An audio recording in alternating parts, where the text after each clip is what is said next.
wabarakatuh. Bertemu lagi dengan saya Anang Maruf. Hari ini sedikit saya akan berbincang-bincang tentang Islam Nusantara. Tentu kita tahu pernah ada sedikit lah kontroversi dari pihak-pihak kanan, yaitu orang Wahabi lah, HTI, yang pernah mengadu domba tentang Islam Nusantara itu haram, bid'ah, ataupun Islam yang baru atau apalah.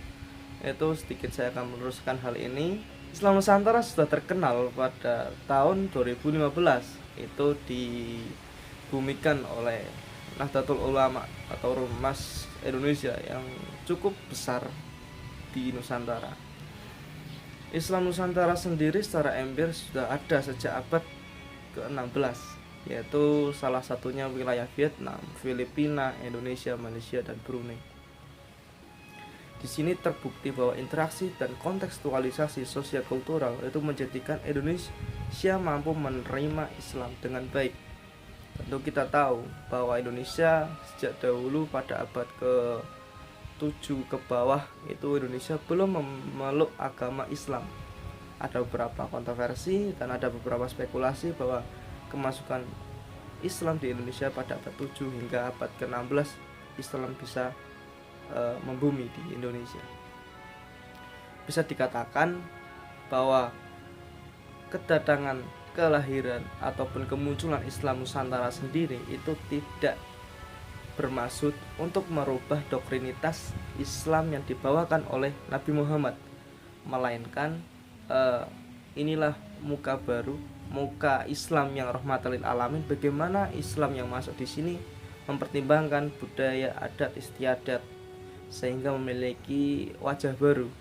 Menurut saya seperti itu. Sehingga secara substansi Islam tidak merubah. Kita masih punya Tuhan, ya Tuhannya masih sama Allah. Sholatnya ya masih sama 5 waktu, masih memiliki syahadat, masih puasa, masih dan lain sebagainya. Yang berbeda hanya bagaimana kita berekspresi mengislamkan diri kita, ataupun kita berislam itu bagaimana. Seperti halnya yang kita tahu banyak sekarang dikatakan bahwa sosok muslim itu harus bergamis, berpeci, bersorban dan lain sebagainya, berjenggot, ya banyak sekali. Ya itu tidak salah, secara pribadi itu tidak salah dan tidak menyalahkan agama, karena hal ini tidak dilarang pula kan, enggak dilarang. Lah di sini hanya untuk meluruskan sedikit, berpakaian adalah sebuah adat ataupun istiadat yang ada di Timur Tengah, dan adat istiadatnya di Indonesia itu pakai batik, pakai blangkon dan lain sebagainya. Itu adalah salah satu adat istiadat.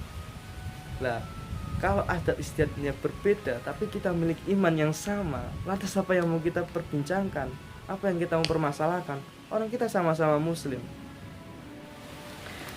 Islam Nusantara sendiri di sini yang kita banyak tahu bahwa adanya Wali Songo, adanya organisasi hal tersebut membumikan Islam itu dengan kebudayaan Jawa sendiri, seperti halnya wayang, terus apa lagi, gamelan, batik, kemudian apa, nyadran, terus mitong dino, patang dino, nyatos, mendak siji, mendak loro, mendak telu. Itu sangat banyak sekali. Hal inilah yang menjadikan Muslim di Indonesia, terutama sebelum kehadiran Muslim di Indonesia, itu bisa menerima dengan senang hati.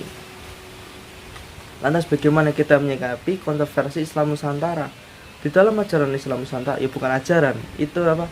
Dari konsep Islam Nusantara sendiri itu menganut paham aswaja atau Ahlus Sunnah wal Jamaah.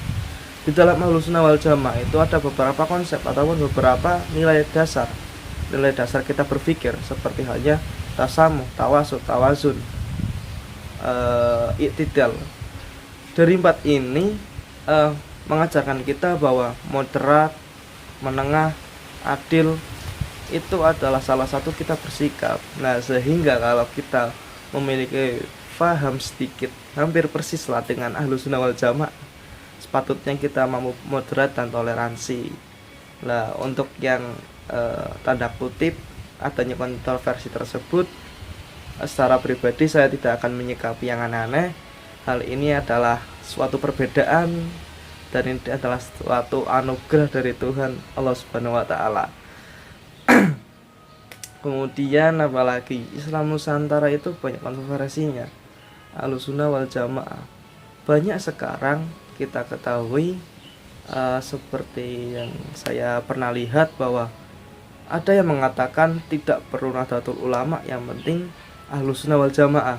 Itu adalah hak prerogatif dan itu bisa kita toleransi untuk saling menerima perbedaan. Tapi saya lebih merujuk bahwa menurut saya tidak ada yang paling Ahlussunnah wal Jamaah selain Nahdlatul Ulama, itu perkataan Habib Lutfi. Nah, saya sedikit merujuk Habib Lutfi sedikit tentang itu.